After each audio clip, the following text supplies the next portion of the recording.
इस खास विश्लेषण में आपका स्वागत है। चलिए बिना कोई वक्त जाया किए सीधे आज के विषय पर आते हैं।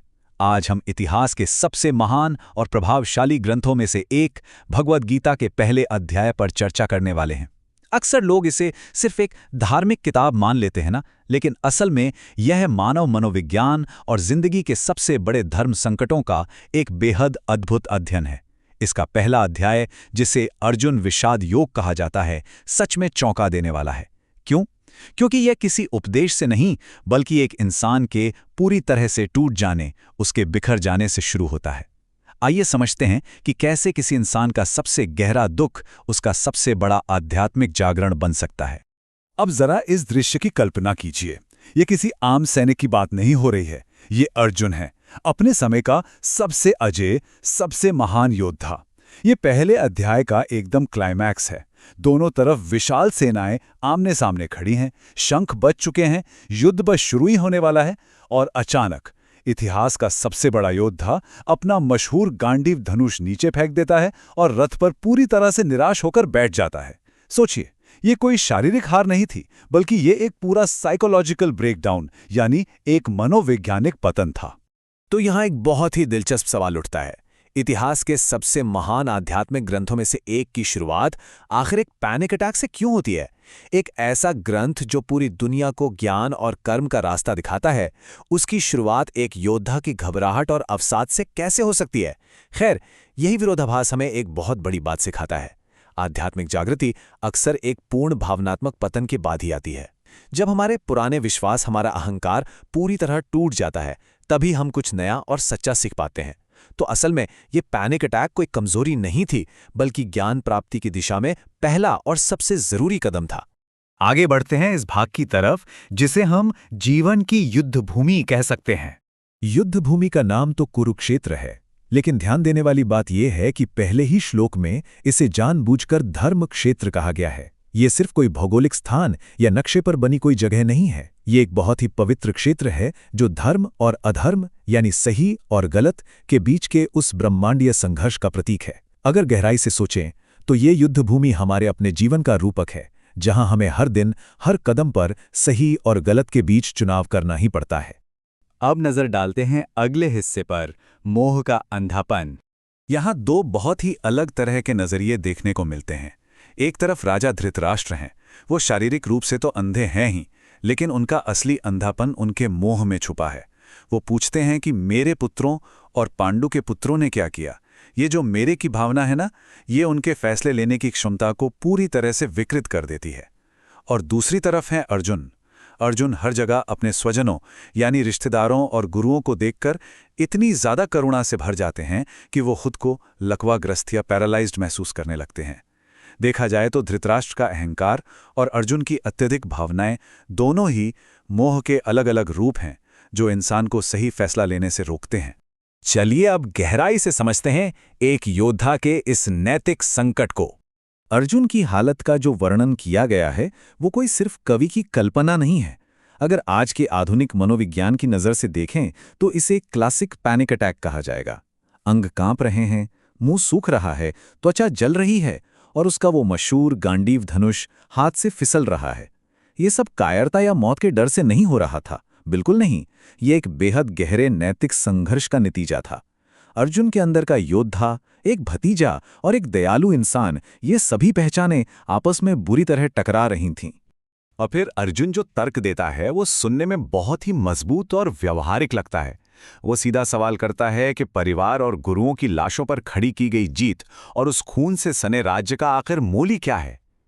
सच कहूं तो ये एक ऐसा सवाल है जो किसी भी इंसान को अंदर तक झकझोर सकता है। इस पल में अर्जुन अपने योद्धा धर्म को पूरी तरह भूलकर बस एक साधारण, दर्द से भरे इंसान की तरह सोच रहा है। अब आते हैं इस ग्रंथ में छिपे संघर्ष के प्रतीकाद पर। युद्ध के मैदान में खड़े ये सारे दिग्गज योद्धा केवल हाड़ मांस के इंसान नहीं हैं। असल में ये मानव मन की अलग अलग विचारधाराओं के प्रतीक हैं। जैसे भीष्म उस कर्तव्य को दर्शाते हैं जो बिना अंतरात्मा की आवाज सुने बस किया जाता है। द्रोण उस ज्ञान का प्रतीक है जो सही गलत की स्पष्टता के बिना इस्तेमाल होता है। दुर्योधन शुद्ध और अंधी महत्वाकांक्षा है। और अर्जुन प्रतीक है उस नैतिक संवेदनशीलता का जो सही काम करना तो चाहता है, लेकिन अपनी ही भावनाओं के भारी बोझ तले दब जाता है। युद्ध शुरू होने से ठीक पहले जो शंख बजाए जाते हैं ना, वो भी सिर्फ शोर मचाने के लिए नहीं है, उनका बहुत गहरा मतलब है। कृष्ण का शंख पांचजन्य, जीत और मानसिक स्पष्टता का प्रतीक है, जबकि अर्जुन का शंख देवदत्त, ईश्वरीय उपहार और आंतरिक शक्ति को दर्शाता है। ये गूंजती हुई ध्वनियां सिर्फ युद्ध का ऐलान नहीं कर रही थी, बल्कि ये बता रही थीं कि ब्रह्मांडीय स्तर पर नियति पहले ही क्या तय कर चुकी है। तो फिर सबसे बड़ा सवाल, शौक आखिर योग कैसे बन जाता है? आइए इसे समझते हैं। यहाँ विषाद शब्द को समझना बहुत ज़रूरी है। विषाद का मतलब केवल उदासी या डिप्रेशन नहीं है।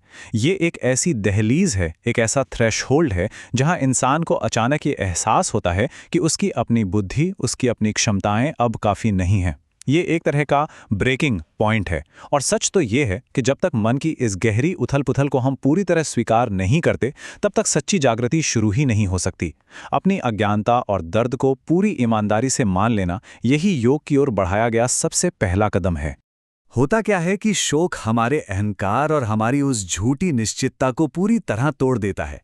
यह हमें मजबूर करता है कि हम सांसारिक मोह यानी प्रेयस, जो चीज़ें सिर्फ पल भर के लिए अच्छी लगती हैं, उनसे हटकर उस दिशा में मुड़ें जो हमारा परम कल्याण करे, यानी श्रेयस।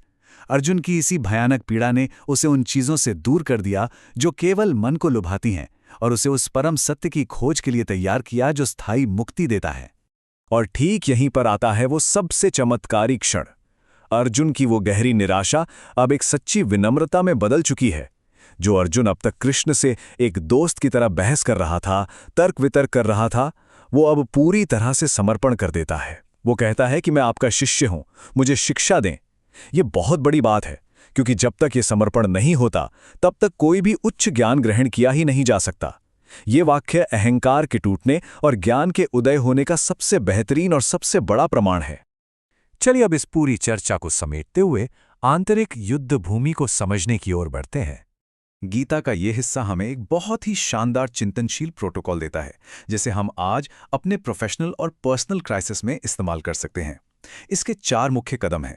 पहला, जब भी जीवन में कोई बड़ा तूफान आए तो भागने के बजाय रुकें और अपनी मानसिक उथल-पुथल को महसूस करें। दूसरा, समस्या को छिपाए नहीं, उसे नाम दें, पहचाने कि असली संघर्ष आखिर है क्या। तीसरा, क्विक फिक्स या जल्दबाजी में लिए गए उन फैसलों से बचें जो सिर्फ पल भर की राहत देते हैं। हमेशा दूरगामी और सही परिणामों पर फोकस करें। और चौथा, जब कुछ भी समझ ना आए तो किसी समझदार इंसान या उच्च स्रोत से मार्गदर्शन लेने में बिल्कुल संकोच ना करें। अब हम इस विश्लेषण के बिल्कुल अंत में आ गए हैं और यहाँ एक बहुत ही जरूरी विचार के साथ इसे खत्म करेंगे। कुरुक्षेत्र केवल हजारों साल पहले लड़ी गई किसी जगह का नाम नहीं है। ये लड़ाई हर दिन हमारी चेतना में, हमारे दफ्तरों में, हमारे परिवारों में और हमारे अपने ही दिमाग के भीतर लड़ी जा रही है। तो सबसे बड़ा सवाल ये है कि जब हम अपने जीवन के उस कुरुक्षेत्र में खड़े होते हैं, तो क्या हम अर्जुन की तरह अपने भ्रम को पहचानने और सत्य का रास्ता पूछने का साहस जुटा पाते हैं? ये वाकई एक ऐसा प्रश्न है जिस पर हम सबको गहराई से विचार करना चाहिए। इस विश्लेषण का हिस्सा बनने के लिए आपका बहुत बहुत धन्यवाद।